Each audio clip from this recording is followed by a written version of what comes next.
মাছ তো অনেকভাবে রান্না করে দেখেছেন, এভাবে করে একবার মাছ রান্না করে দেখবেন। এভাবে মাছ রান্না করলে খেতে কিন্তু একদম অসাধারণ হয়, স্বাদ একদম ভিন্ন হয়। তো চলুন দেখিনি। এখানে আমি কয়েক পিস কাতাল মাছ নিয়েছি, মাছের পেটিও নিয়েছি এবং মাছের দাঁড়ার অংশ নিয়েছি। এই যে ভালো করে পরিষ্কার করে ধুয়ে নিয়েছি। উপরে কিছুটা পরিমাণ লবণ দিয়ে দিব হলুদের গুঁড়া, দিয়ে দিব লাল মরিচের গুঁড়া, দিয়ে ভালো করে একটু করে মাখিয়ে রেখে দিব একপাশে কিছুক্ষণের জন্য। যে তো এখন আমি একটি কড়াইয়ের মধ্যে কিছুটা পরিমাণ তেল দিয়ে দিয়েছি একটা বড় সাইজের পেঁয়াজ, দিয়ে দিয়েছি দুটো ছোট ছোট টমেটো, আদা কুচি, গোটা জিরা, অল্প কিছুটা পরিমাণ সরিষা, কয়েকটা রসুনের কোয়া দিয়ে ভালো করে একটু করে ভেজে নিব।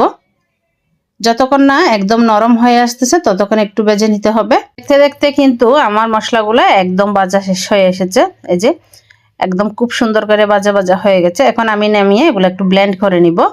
তো এই যে একটা ফ্যানের মধ্যে কিছুটা পরিমাণ তেল গরম করে নিয়েছি। এখন আমি একটা একটা করে যে মাছগুলো রেখেছিলাম লবণ আর হলুদ মাখিয়ে, সেই মাছগুলো দিয়ে দিব। চুলার আঁচটা মিডিয়ামে রেখে এই মাছগুলোকে আমি হালকা একটু এপিট উপিট ভেজে নিব। এই যে এখন আমি একটু উল্টিয়ে দিব, হালকা হালকা ভাজবো একদম।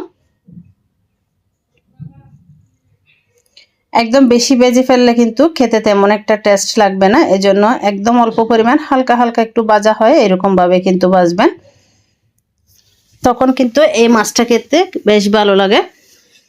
তো আজকে মাছের রেসিপিটি যদি আপনাদের ভালো লেগে থাকে, রেসিপিতে একটি লাইক কমেন্ট শেয়ার করে ওনাদের দেখার সুযোগ করে দিবেন। কে কোথায় থেকে ভিডিওটি দেখছেন অবশ্যই জানাতে ভুলবেন না। আর নিত্য নতুন রেসিপি পেতে আমার পেজটি ফলো দিয়ে সাথে থাকতে পারেন। এখন আমি এখানে কয়েকটা শুকনো মরিচ দিয়ে দিয়েছি, আর দিয়ে দিব পেঁয়াজ টমেটোর পেস্ট দিয়ে দিব, দিয়ে হালকা কিছুটা পরিমাণ পানি দিয়ে দিব। এখন আমি এই পেস্টটাকে হালকা একটু করে কষিয়ে নিব।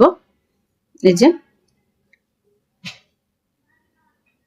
এটা কিন্তু আগে থেকে একটু ভাজা ভাজা ছিল, তাতে কোনো সমস্যা হবে না। এখন আমি এখানে কিছুটা পরিমাণ দিয়ে দিব লবণ, দিয়ে দিব ধনিয়া গুঁড়া, দিয়ে দিব লাল মরিচের গুঁড়া, দিয়ে দিব হলুদের গুঁড়া, দিয়ে ভালো করে টমেটো পেঁয়াজের সাথে মিশিয়ে নিব। মিশিয়ে হালকা কিছুক্ষণ এরকম ভেজে নিব, ভেজে মাছের সাথে মশলাটাকে মিশিয়ে নিব।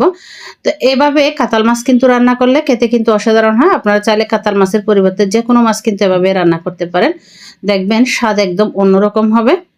একবার হলো এভাবে ট্রাই করে দেখবেন। কিছুটা আমি পানি দিয়ে দেবো এখানে সেদ্ধ হওয়ার জন্য। পানি দিয়ে একটু ঢাকনা দিয়ে অপেক্ষা করব বেশ কিছুক্ষণ, 3 থেকে 4 মিনিটের মতো।